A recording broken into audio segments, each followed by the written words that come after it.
الآية 100 من سورة التوبة. الآية 100 من سورة التوبة ما فيش فيها من تحتها، تجري تحتها، تجري تحتها الأنهار. خلي بالك عشان ربما تسرح وانت واقف تصلي بالناس إماما أو في عزاءات وتاخدش بالك وتقول تجري من تحتها. لا، مفيش من، تجري تحتها الأنهار، الوحيدة في القرآن.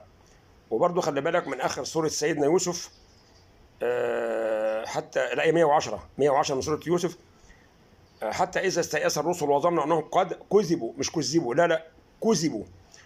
وبرضه سورة الحجر ربما، مش ربما، لو قلت رب يبقى الباء عليها شدة وفتحة، وهي معناها شدة وفتحة، هي فتحة بس، يبقى اسمها إيه؟ ربما. خلي بالك، ربما الآية رقم 2 من سورة الحجر ربما. والآية 29 من سورة فصلت، وقال الذين كفروا ربنا